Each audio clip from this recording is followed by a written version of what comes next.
Menikah itu sederhananya adalah ketika saya bisa melebur ego saya dan kamu menjadi kita. Masalahnya yang paling susah adalah membuat saya dan kamu jadi kita. Menikah itu kayak main di playground, tapi masuk ke sana lagi sedikit kamu bisa akan nemuin kayak rum jeram, roller coaster. Kalau misalnya kita nggak kerja sama nih, pasangan kita tidak bisa menikmati semua wahana dalam permainan. Kita main di satu wahana sendirian, sialnya di tengah jalan kita ketemu orang lain mungkin yang rasanya kok sama lo lebih enjoy ya. Kita bahas tentang pernikahan gitu sama Gen Z. Kebanyakan yang saya temui akan bilang kayak, antar dulu deh, siapa yang ngejamin gue bakal bahagia kak kalau saya menikah. That's why sebelum menikah, knowing yourself first, aku tuh maunya apa? Gimana caranya kita mengisi gap ini supaya mempersempit orang lain masuk. Yang ketiga, mau keluarga. Kadang-kadang orang ketiga dalam rumah tangga bisa jadi keluarga sendiri kan. Kalau kita mau bahas tentang kesehatan mental, maka bersyukur harusnya menjadi sebuah lifestyle supaya jiwa kita bisa balance nih ketika susah tidur 5 hari berturut-turut. Ketika saya sudah menunjukkan ciri-ciri depresi meskipun ringan, harusnya saya berangkat kerja jam 6. Ini jam 6 saya masih di kasur, males banget bangun. Dan itu terjadi berturut-turut 3 hari.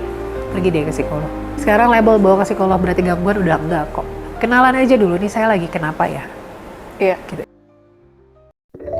Welcome to Kadek Ayudia's podcast.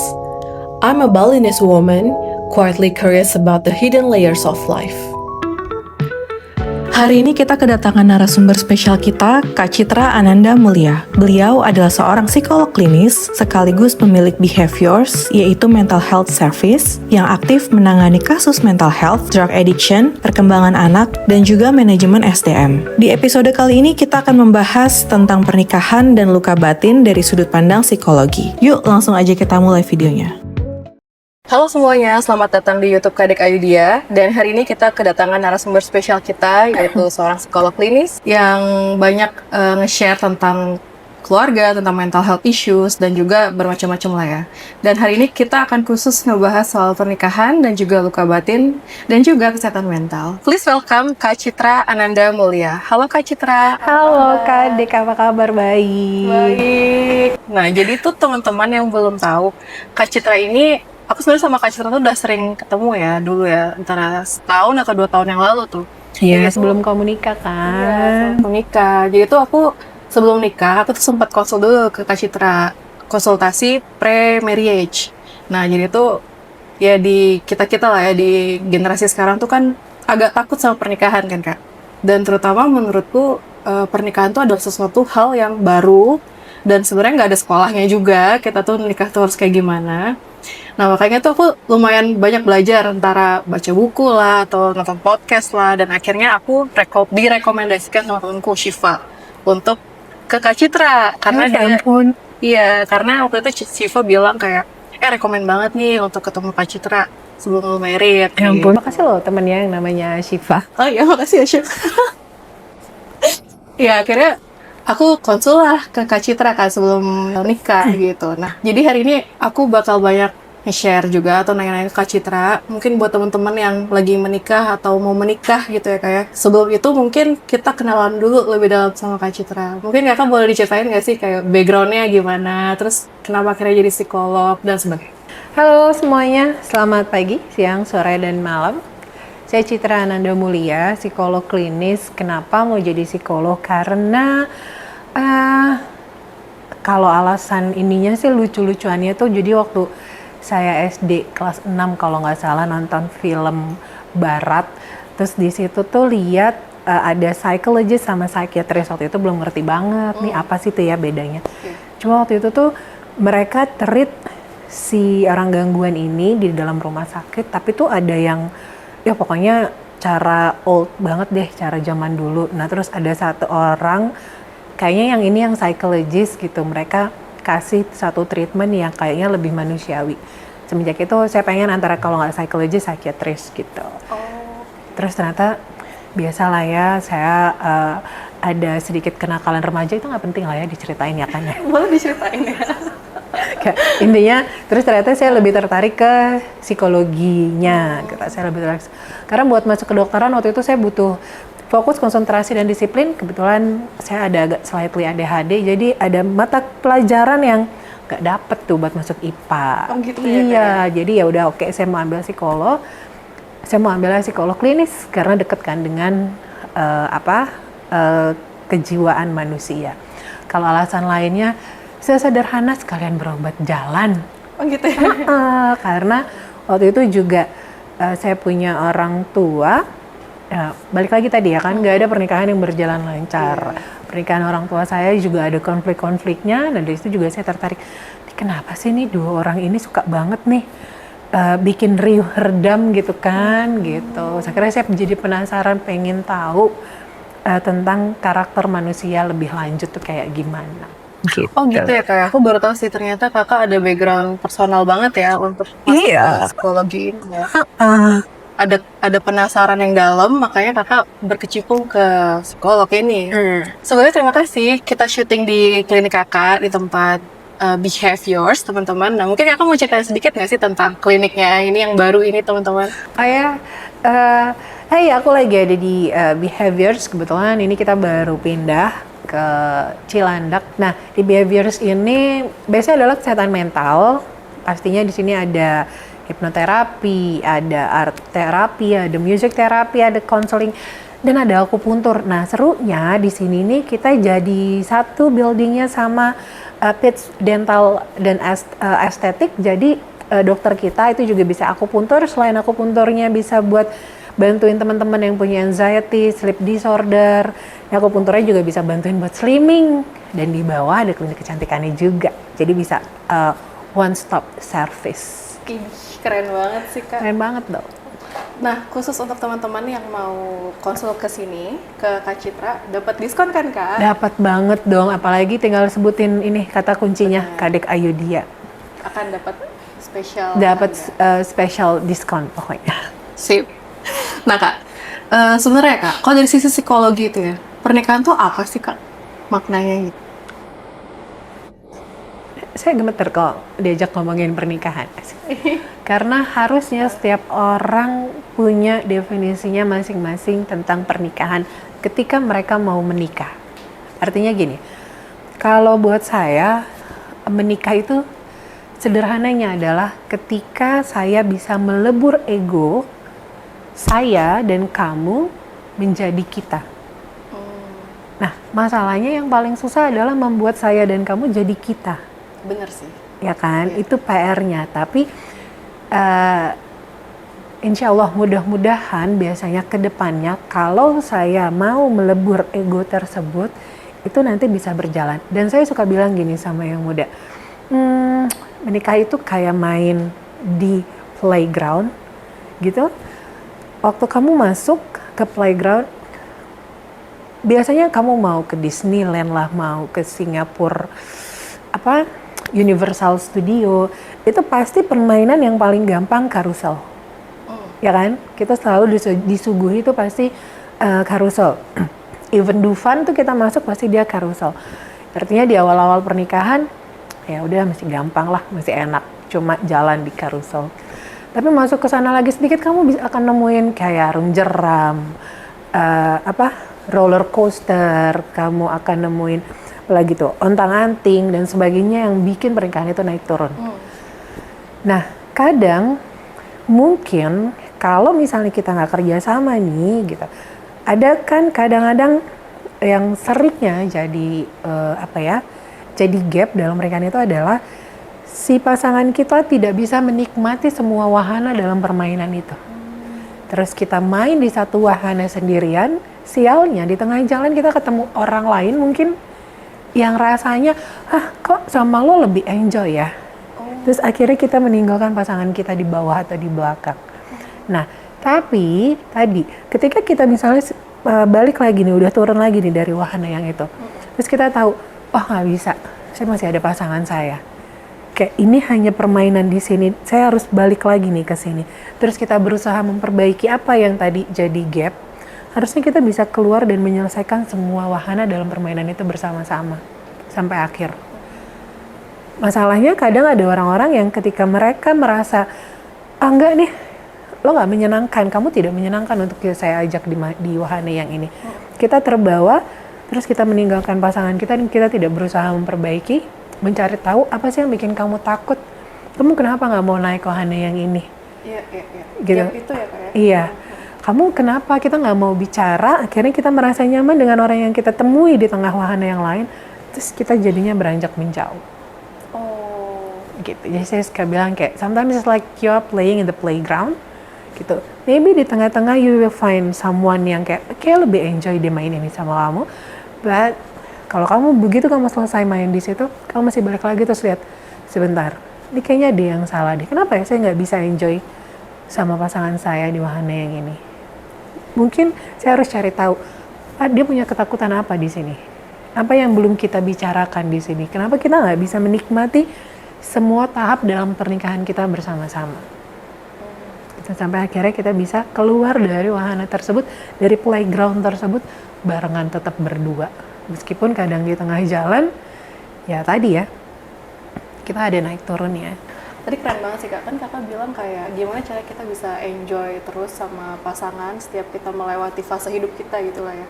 Tapi kan nggak selalu kita siap kan, atau nggak selalu kita mau untuk ngebuka diri untuk mecahin kita kenapa sih gitu. Nah sebenarnya apa sih yang salah gitu, gapnya tuh di mana sih? Apakah itu harus kita persiapkan sebelum nikah atau itu adalah pelajaran seumur hidup? Menurut Kakak gimana?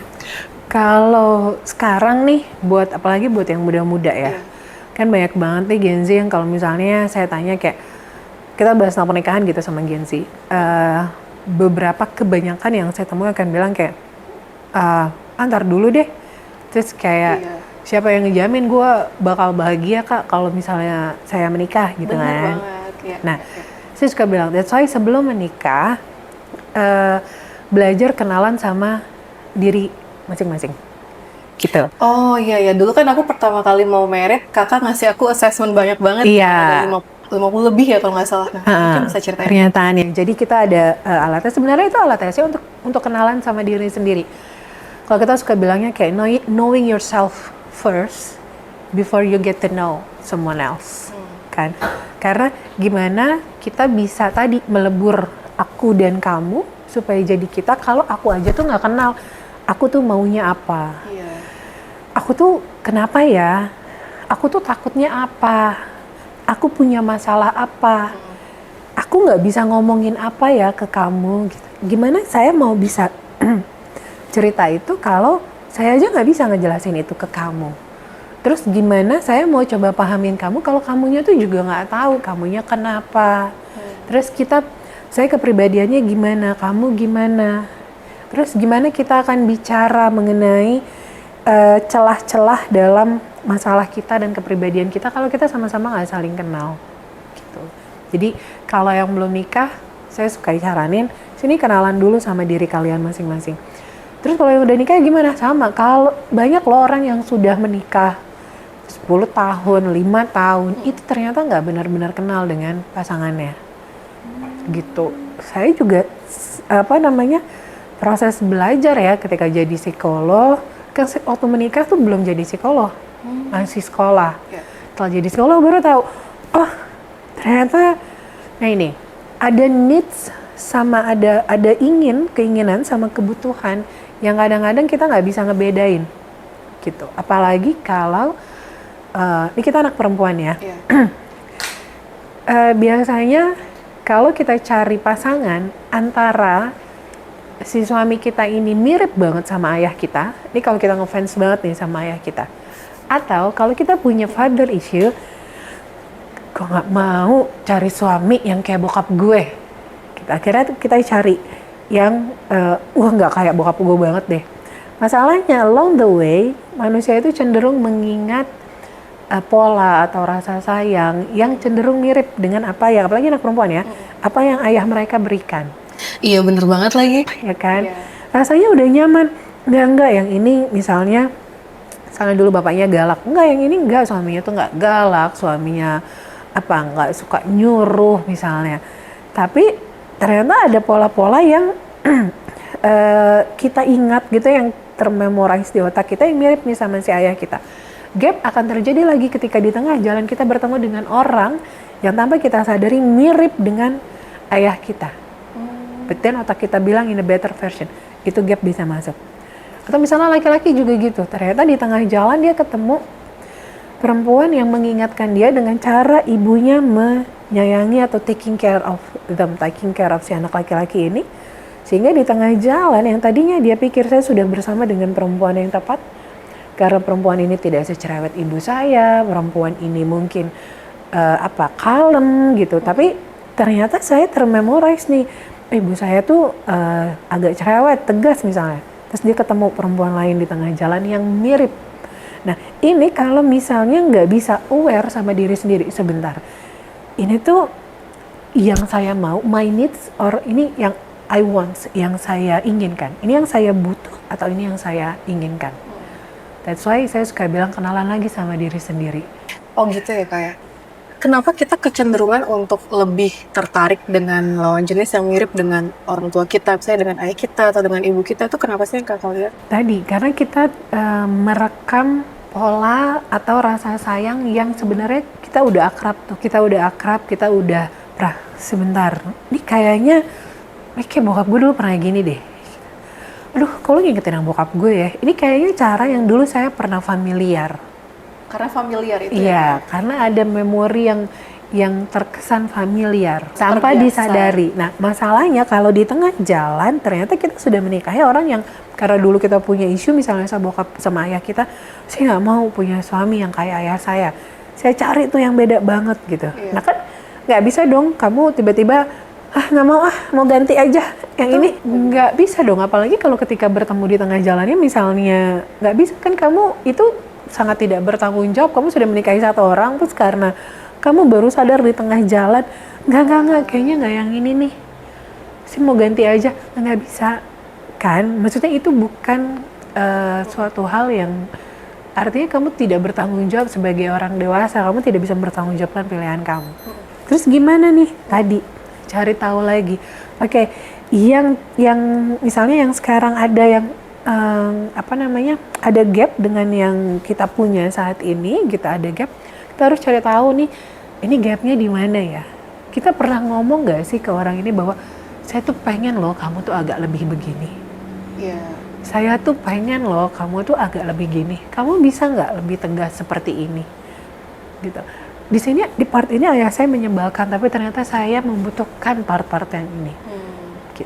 Nah itu kan tadi komunikasi, kenalan sama diri. Terus si pasangannya juga cari tahu lagi. Jangan just cuek terus kayak ya udahlah gitu, kayak udah ngikutin aja atau silent treatment atau ya udah namanya juga perempuan. Kita nggak cuma namanya juga perempuan kok. Kita tuh bisa diajak ngobrol kalau pasangan kita mau ngajak kita ngobrol. Nah itu dia. Sesuaikan komunikasi kan.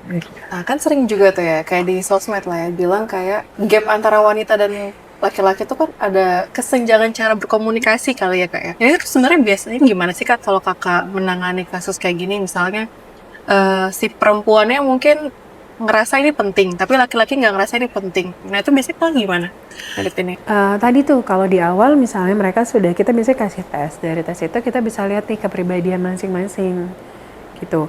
Ada yang misalnya laki-lakinya melankolik, perempuannya yang lebih punya ciri narsistik misalnya. Oh justru si laki-lakinya lebih lembut loh, lebih peka. Si perempuannya yang maunya aku. Nah nanti biasanya kita membantu memfasilitasi gimana cara komunikasi yang baik buat si pasangan ini. Kadang-kadang kita maksudnya gini, kadang-kadang gap itu muncul balik lagi karena kita nggak benar-benar kenal diri kita.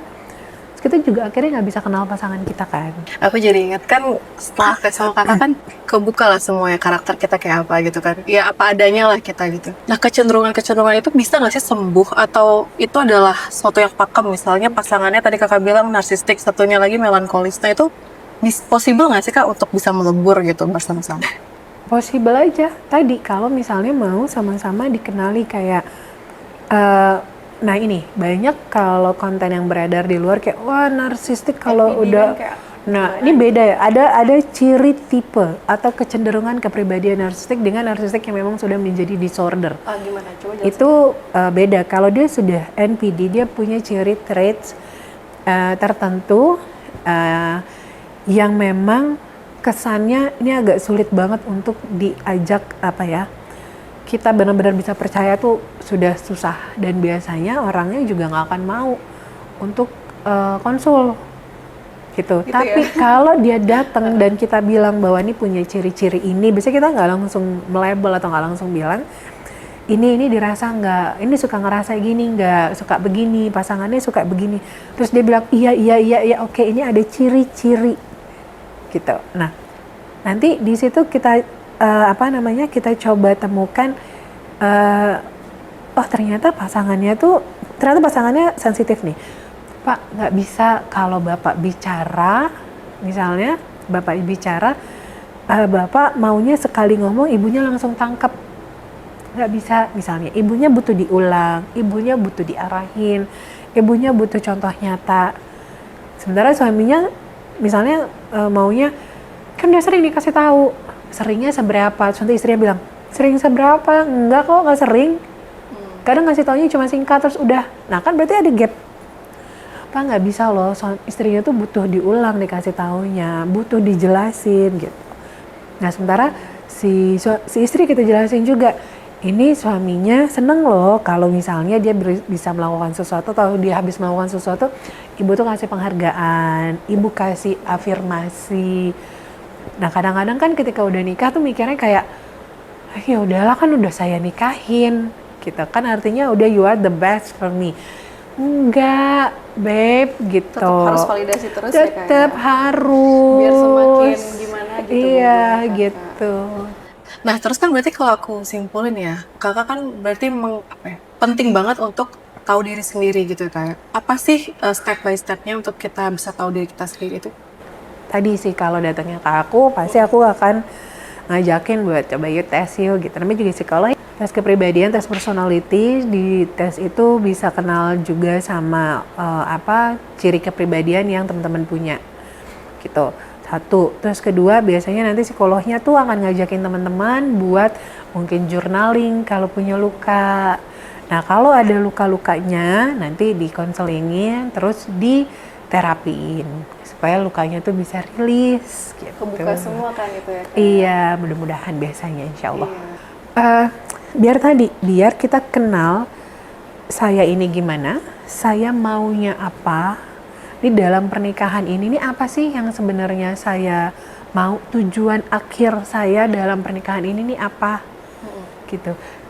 Saya menikahi kamu itu buat apa, saya mencintai kamu buat apa, saya benar-benar nggak ya cinta sama kamu, atau jangan-jangan saya ternyata nggak benar-benar cinta, saya juga nggak ngerti cinta itu apa, jangan-jangan tadi kalau bahas luka masa lalu atau inner wound, jangan-jangan saya orang yang punya inner wound, saya punya luka sehingga saya justru nggak bisa ngerasain, gak tahu gue cinta itu apa sih, gitu kan. Akhirnya saya sulit menunjukkan cinta atau rasa sayang ke pasangan saya. Itu juga banyak, laki-laki tuh biasanya banyak sulit gitu. Jadi kalau ditanya menikah itu apa, harusnya semua orang sebelum menikah mereka sudah bisa memberikan pemahaman mereka berdua, ini kita nikah ini kita mau kemana, kita mau apa, pernikahan ini buat kita apa, gitu. Semua teori-teori yang ada tentang pernikahan itu menjadi bahan acuan. Tapi sebagai pasangan harusnya semua pasangan punya definisi mereka tentang pernikahan itu sendiri. Nah itu tuh relate sama kasus-kasus sekarang ya, kayak kan sekarang tuh ada namanya fenomena kayak perceraian gitu kan. Dan alasannya tuh bermacam-macam banget gitu kan. Nah sebenarnya menurut kakak gimana sih dengan fenomena perceraian ini? Fenomena Bukan gosip ya. Tapi maksudnya apa sih yang terjadi dengan society sekarang sehingga perceraian itu menjadi suatu hal yang lumrah gitu? Kakak gimana? balik lagi tadi kan, pertama tadi di waktu saya menikah, saya niat nikahnya apa nih? Oke, kita berdasarkan agama, maksudnya Indonesia ini negara yang punya agama. Ya. Ke masing-masing agama udah kasih tahu loh kalau menikah tuh ada landasannya. Tadi ya kan ada acuannya nih secara agama masing-masing. Nah, pergeseran nilai-nilai spiritual dari agama saya rasa tuh juga berpengaruh sih. Sehingga kesakralan dari pernikahan itu sendiri itu sepertinya efek media sosial, efek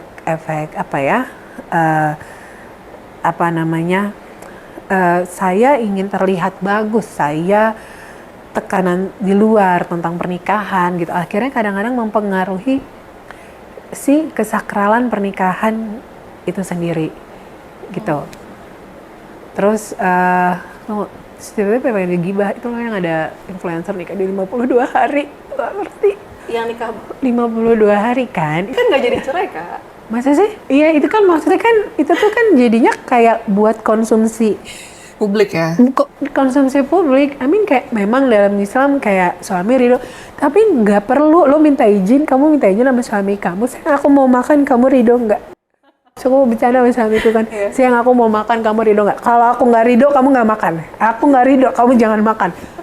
Mati dong, kan nggak gitu konsepnya. Maksudnya tadi tuh kadang kesakralan dari nilai pernikahannya itu sendiri karena situasi media sosial saat ini, perkembangan teknologi dan sebagainya, saya rasa itu juga berperan, jadi kayak menurun tuh nilai kesakralannya. Terus belum lagi tuntutan sekitar. Ini yang paling sedih sih adalah dampak dari stories WA, stories IG, stories di mana saja yang sekarang gini. Pernah nggak kamu potret waktu kamu lagi berantem sama suami kamu? Nggak pernah. Nggak pernah kan? Iya. Itu yang orang-orang suka nggak sadarin. Kita seringkali hanya membuat potret ketika kita sedang senang. Nggak ada orang yang memotret ketika mereka sedang bertengkar. Nah masalahnya orang-orang kan ngelihatnya kayak, ih dia hidupnya senang banget ya, dia bahagia banget, dia nggak pernah berantem. Kalian nggak pernah tahu apa yang orang ini alami dalam pernikahannya, perjuangannya mereka, seberapa sering mereka sudah saling meminta maaf, berantem lagi, minta maaf lagi gitu. Nah kadang-kadang situasi di luar mereka yang justru memberikan tekanan dan gue pikir lo baik-baik aja. Terus begitu mas dia cerita, nah ini ketika bercerita ke orang yang kurang tepat dan tidak benar-benar memahami persoalannya, terus bilang, ya udah kalau lo nggak bahagia udahin aja, tanpa ngajakin dua orang di dalamnya kenapa gitu. Jangan-jangan ini just miskom, balik lagi tadi karena kalian lupa nih buat kenalan satu sama lain gitu.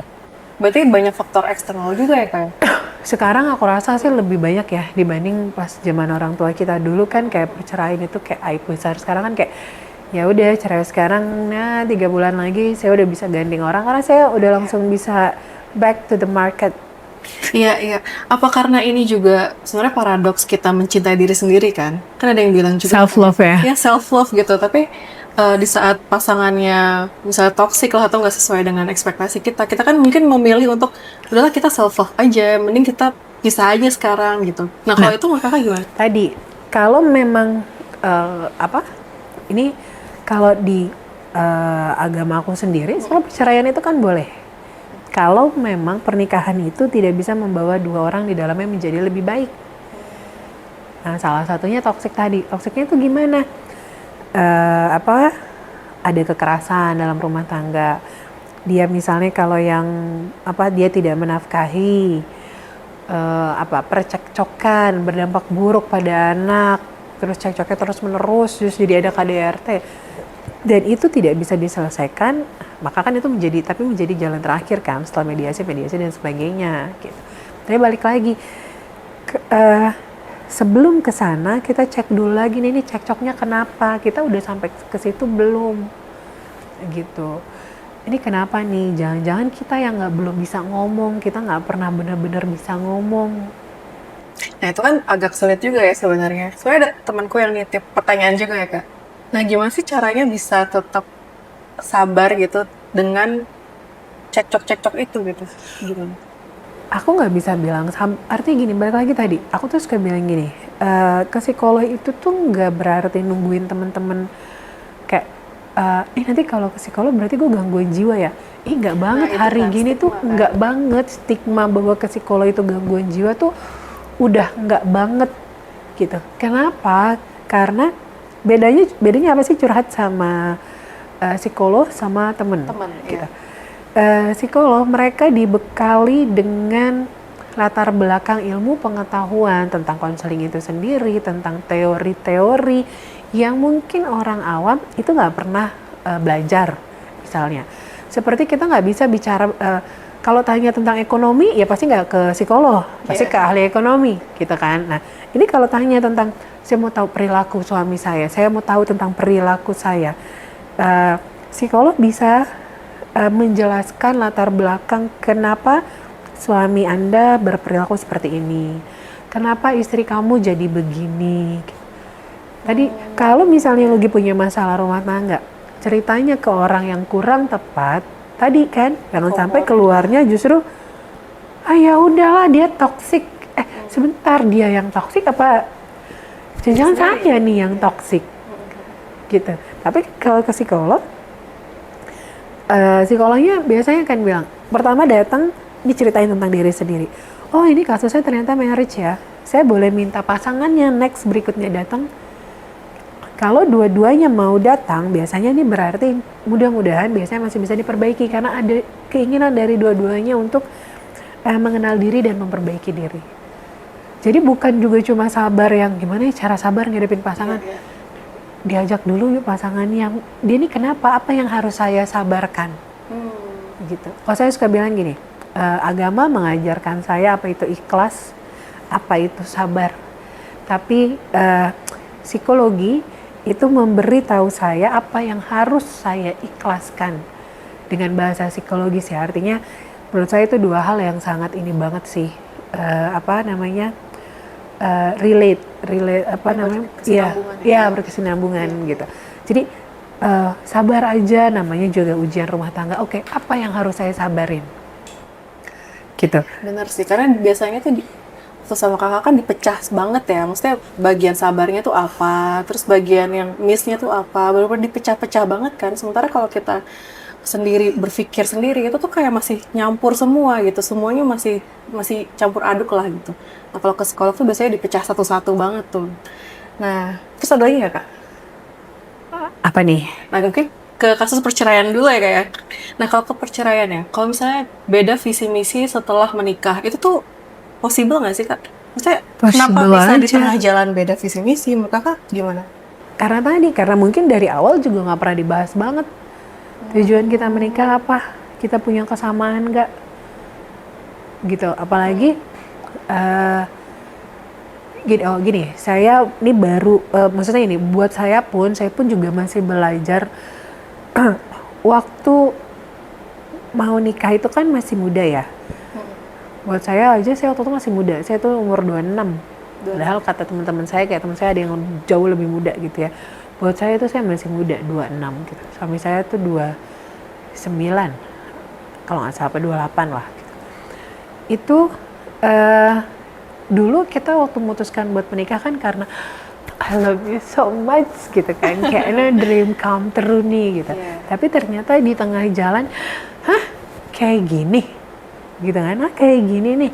Ternyata kamu begini. Ada saatnya dimana kita merasa kecewa dan enggak, lu bukan ini yang dulu mau aku nikahin. Atau dia juga kayak, udah aku capek gak bisa memenuhi apa yang tuntutan kamu misalnya. Tapi seiring jalannya waktu, tadi ya muncul gap. Nah, gimana caranya kita mengisi gap ini supaya kalaupun misalnya let's say gini, kita memberi celah, mempersempit, ada orang lain masuk. Mau orang lain ini, mau ya orang lain, orang ketiga, mau keluarga. Kadang-kadang orang ketiga dalam rumah tangga bisa jadi keluarga sendiri kan. Entah mertua, entah ipar gitu. Ya itu memang definisi orang ketiga pada umumnya gitu. Gimana caranya kita memperkecil si gap ini? Belajar mau tumbuh bareng nggak? Gitu. Ketika kita balik lagi flashback dulu tuh, kenapa ya aku tuh mau sama kamu? Kamu tuh kenapa ya mau sama aku? Terus kita rasain lagi tuh sparks-nya masih ada nggak ya? Ini gap yang kosong ini nih kenapa ya? Ini tuh di kamu atau di aku? Atau di kita berdua? Yang tadi, apa nih yang kurang? Jangan-jangan, aku menemukan sesuatu yang lain di sini. Bisa nggak kamu penuhi? Nah, itu kan balik lagi tuh, komunikasi. Kita mau tumbuh bareng nggak? Karena ketika kita awal nikah, bisa jadi kita nggak kepikiran dengan hal-hal apalah visi misi, gue cuma mikir gue sayang banget sama lo gitu kan, kayak akhirnya gue nikah sama lo, gue seneng gitu. Baru di tengah jalan kita belajar. Nah, di proses belajar itulah kita mau nggak kenalan sama diri kita, terus cari tahu gap-gap apa yang memperbesar dan kita berusaha memperkecil gap itu. Oke Kak, sebenarnya seru sih. Aku tuh setelah kayak banyak ngobrol sama Kak Citra, ngobrol sama yang lain juga, sebenarnya pernikahan tuh lama-lama seru juga ya, karena kita saling ngerti satu sama lain, terutama ke diri sendiri gitu ya.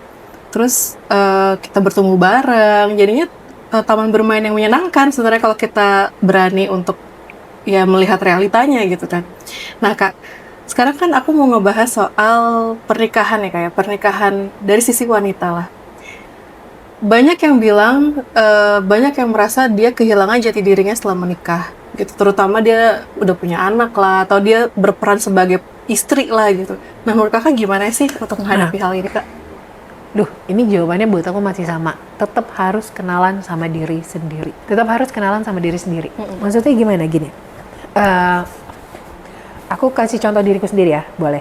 Jadi gini, aku dulu ketika gini, kenapa kita harus kenal sama diri sendiri? Aku tahu, aku mau jadi psikolog. Jadi ya biasa lah ya pacaran, ada momen putus dong. Momen putus terus dikenalin nih sama orang tua, dikenalin. Terus aku bilang nih, tapi aku mau kuliah lagi, waktu itu baru lulus S1. Tapi aku mau kuliah lagi, aku mau ambil S2. Terus si ibunya, si cowok ini bilang gini, ngapain sih sekolah tinggi-tinggi, kan kita orang Sumatera Barat, udah belajar ngulek sambal aja. Oke. Wah, aku langsung bilang sama mamaku, nggak mau. Cita mau jadi psikolog, bukan yang nggak mau belajar ngulek sambal atau masakin suami, yang enggak, bukan. Tapi nggak mau, saya tidak mau. Saya punya cita-cita, saya mau jadi psikolog, gitu. Kalau sekarang saya punya klinik, enggak, dulu tuh nggak ngayal kok punya klinik, enggak. Saya cuma pengen jadi psikolog, praktek seminggu 3 kali, nanti pulang ke rumah ngurusin suami sama anak gitu. Tapi saya tahu dari dulu bahwa saya mau jadi psikolog. Nah, banyak perempuan tadi karena nggak kenal dirinya, nggak tahu mau jadi apa, gitu. Saya mau kerja, ternyata ketika kerja saya capek, ngerasa jadi tulang punggung. Balik lagi tadi nih, waktu si perempuannya kerja, konsepnya dia kerja buat apa? Buat apa ya? Iya, karena kan harusnya pemberi nafkah utama tetap si laki-laki dong, gitu. Itu harusnya dibicarakan. Jangan jadinya kitanya yang kerja keras, terus laki-lakinya jadi anteng, lembek, gitu. Nah itu tuh juga banyak terjadi nih sekarang. Atau misalnya, ya udah deh, aku mau jadi istri yang mengabdi, tapi ternyata deep inside kita berontak.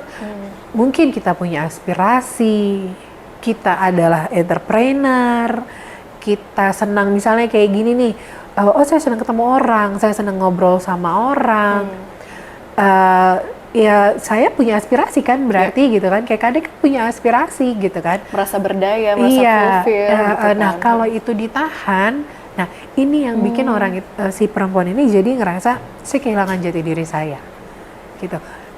Dan yang pasti satu lagi, kita bahas sedikit tentang syukur lah ya, pastinya, karena pengalaman saya nih, manusia cenderung menginginkan apa yang tidak mereka miliki. Benar. Gitu kan. Saya ada momen-momen bayi, anak baru masih bayi, terus harus berangkat kerja. Itu adalah momen-momen yang mungkin ibu-ibu di rumah tidak merasakan gejolak harus pergi kerja, terus anak nangis, gitu.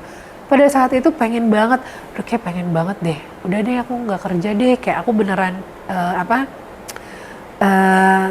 nggak mau lah ini ngurusin klinik, kayak aku praktek kalau aku mau praktek aja misalnya. Tapi abis itu mikir lagi, suamiku nanya, yakin? Bener nggak nih? Nanti di rumah ngereok lama-lama. Oh iya ya gitu.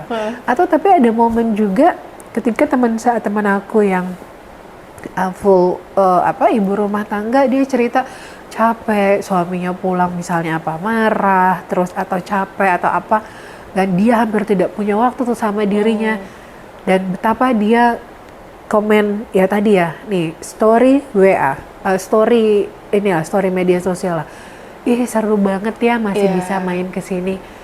ada hal-hal yang terus saya kayak kenapa gue pengen banget tapi gue nggak bisa. Nah tadi kan kita kadang-kadang apa namanya menginginkan apa yang tidak bisa kita dapatkan. Nah jadi balik lagi pentingnya kenal sama diri sendiri supaya sebagai perempuan kita tuh tetap tahu maunya kita tuh apa, dan kita harus bisa komunikasi ini sama suami kita. Kalau kayak tadi misalnya saya maunya jadi psikolog, berarti saya nggak bisa nih nikahin laki-laki yang kepengennya punya istri ibu rumah tangga tok. Bener banget Gitu. itu ya. Atau misalnya ada juga nih ya kasus artis nih katanya, ya gue nggak mau lu cuma di rumah aja. Lah, sementara istrinya pengennya jadi Ibu rumah tangga. ibu rumah tangga gitu. Karena kan bentrok Gap dong. gitu ya? Iya, jadi di awal tuh harus kenal kayak maunya apa, maunya gimana, atau ketemu di tengah. Oke, saya mengizinkan kamu bekerja, tapi porsinya di sini. Oke, kalau porsinya di sini berarti kamu mampu kan di saya di sini. Biar gimana kita sebagai perempuan, tugas tanggung jawab utama pencari nafkah itu harus suami kita. Kalau enggak kadang-kadang ya itu laki-lakinya bisa jadi ngerasa jadi lebih lembek malah. Iya, kan, benar-benar. Kita jadi menyalahkan fitrah mereka sebagai pencari nafkah utama. Itu juga jangan.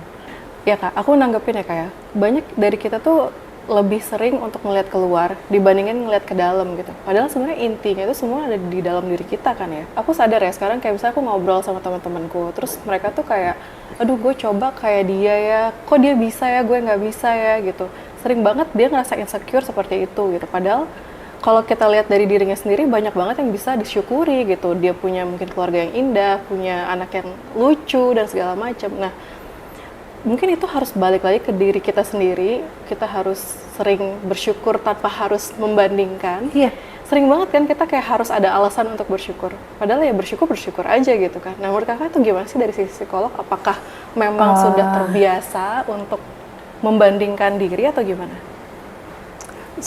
Aku tuh pernah bikin konten di IG aku bilangnya kaitannya syukur sama mental health. Jadi rasa syukur secara psikologis itu adalah sebuah emosi positif yang muncul otomatis dari dalam diri ketika kita menyadari bahwa kita telah menerima kebaikan dari luar diri kita dan dari luar kendali kita. Jadi kalau kita terbiasa menjadikan rasa syukur bukan cuma kita bilang terima kasih, tapi sebuah lifestyle, sebuah cara pandang bahwa ketika ada orang berbuat baik tanpa kita minta, apalagi tanpa kita minta ya, bahwa mereka berbuat baik dengan kita minta saja, itu kita sudah bersyukur bahwa orang itu baik ya, gitu. Apalagi ini adanya kebaikan tanpa kita minta, gitu. Itu harusnya kita menjadikan rasa syukur itu sebuah lifestyle, sehingga kita bisa memandang hidup itu dengan emosi yang lebih positif. Dan itu biasanya, makanya kalau orang ada beberapa penanganan tradisional bilang, ngapain ke psikolog, punya masalah kesehatan jiwa itu karena kurang dekat sama agama, kurang dekat sama Tuhan, gitu. Kurang ibadah lah atau kurang ibadah. Nah, sebenarnya yang mesti kita bukan kita ajarin ya, kalau aku tuh bilangnya yang mesti kita kita bayangkan lagi ke si klien atau pasien kita ini adalah sudah pernah belum belajar atau memberikan emosi positif ketika kamu menerima kebaikan. Makanya tadi syukur, ikhlas, sabar. Agama kan ngasih tahu nih tentang itu, tapi kadang-kadang manusianya itu suka lupa apa yang harus saya syukuri. Ada banyak hal loh yang harus kamu syukuri. Kamu bisa nggak tapi membentuk itu di dalam pikiran kamu, menjadikan itu sebuah emosi positif yang auto munculnya, tanpa kamu merasa harus oke deh, gue bersyukur deh punya suami baik. Kayak terus apa gitu, gak cuma terima kasih suami baik, kebaikan apa yang kamu rasakan keluar dari diri suamimu, gitu.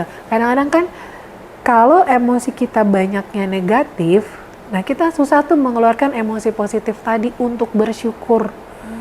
Makanya ujungnya dikaitkan tuh dengan agama, kurang agama. Sebenarnya konsep dasarnya memang kalau saya bisa bilang gak jauh-jauh memang dari apa yang agama-agama umumnya ajarkan gitu. Tapi kitanya suka kurang, apa nih maksudnya nih, yang harus saya syukuri apa, yang mau saya sabarkan tuh apa, yang sekarang harus saya ikhlaskan tuh apa. Wah, keren-keren Kak. Jadi memang bersyukur atau apapun itu memang suatu lifestyle ya, suatu kebiasaan kita untuk mengolah rasa itu ya. Ya harusnya untuk kalau kita mau bahas tentang kesehatan mental, maka bersyukur harusnya menjadi sebuah cara pandang kita. Benar. Kita jadikan sebuah lifestyle supaya jiwa kita bisa balance nih, gitu, bisa terima yang enak dan gak enak ini tuh secara balance. Kalau aku suka punya ngomong gini, kalau aku punya masalah aku bilang gini. Pertama, this too shall pass. Ya benar. Yang kedua, everything's happen for a reason. And if you believe in God, then there is God kan in every reason. Kalau reasonnya itu adalah God, that must be, this is a good reason. Ya. Even though at this time, ini tuh feel bad. Benar, setuju sih. Gitu. Tapi kalau kita mau lihat kayak, kalau agama bilangnya hikmah, cari hikmah di baliknya. Psikologi bilangnya insight. Ini Pelajaran. Pelajaran. Ini apa nih dari masalah ini nih? Semesta, Tuhan maunya saya ngapain nih? Gitu. Punya suami begini nih, maunya Tuhan apa nih dari saya? Saya harus melakukan sebuah perubahan apa nih? Atau memang mungkin jangan-jangan kita memang sudah tidak ditakdirkan bersama, gitu. Tapi kan yang baik adalah ketika kita tidak bersama, memang karena kita menyadari, ya udah kita memang tidak bisa bersama karena ini ada perbedaan yang mendasar. Tapi kita nggak pakai ribut-ribut, kita nggak pakai nuduh-nuduh, kita nggak buka-buka aib. Kalau udah jatuhnya gitu kan intinya kemarahan gitu ya. Jatuhnya tuh bercerainya karena ada kemarahan, ada dendam gitu. Jadi menurut psikolog perceraian itu nggak apa-apa ya Kak? Ya perceraian itu nggak apa-apa karena kan kita nggak bisa memaksakan dua manusia. Tapi sebelum masuk ke sana pastikan dulu bahwa kita sudah belajar dulu nih. Kita sudah belajar kenal diri, kita sudah belajar buat cari tahu gitu bahwa apakah ini jalan terakhir yang memang harusnya kita ambil atau jangan-jangan ini ego kita yang masih masing-masing dan kita belum belajar buat jadi kita. Berarti ya yang penting apapun itu keputusannya memang udah dipikirin matang-matang dan memang udah pelajarannya udah kita ambil, kita pisah dengan baik-baik aja gitu ya Kak ya. Nah mungkin ini pertanyaan terakhir ya soal pernikahan ya Kak. Nggak pertanyaan terakhir, dua pertanyaan terakhir deh. Ada nggak sih Kak yang konsul ke Kakak terus ceritanya unik gitu tentang pernikahan? Ada nggak sih Kak? Banyak lagi, setiap cerita pasien itu seru kalau buat saya. Seru dan mengajarkan saya dan teman-teman di klinik itu banyak hal gitu. Karena kadang-kadang ada hal yang buat kita kayak, hah itu masalah ya? Wah luar biasa ya, buat mereka itu jadi masalah. Ada hal yang ternyata buat kita, wah ternyata masalah kita nggak segitunya ya. Jadi kalau buat kita, buat saya, teman-teman di klinik, semua masalah pasien itu buat kita tuh unik dan seru tuh artinya gak ada kok masalah yang benar-benar sama. Pasti beda-beda ya Kak? Pasti tetap ada dasarnya yang beda karena manusia itu kan unik. Manusia itu unik, gak ada yang sama. Iya ya, unik ya Kak ya. Nah ada nggak sih Kak kayak misalnya yang satunya kesehatan mentalnya apa, yang satunya kesehatan mentalnya apa. Nah itu tuh ada keributan-keributan yang unik nggak sih kalau, coba ceritain deh satu atau dua. Oh ada sih. Kayak gitu-gitu. Misalnya nih ada apa ya, kayak ada satu, si pasangan perempuan ini misalnya dia punya ciri borderline. Si laki-lakinya punya cirinya melankolik terus ada sedikit turbulen misalnya. Si yang perempuannya borderline ketemu narsistik. Si laki-laki juga ada sih. Cuma serunya waktu di awal si yang si perempuan ini kalau lagi ngereoknya luar biasa lah. gitu. Tapi untungnya mereka datang sebelum menikah kan. Begitu setelah datang nih, terus kasih tahu nih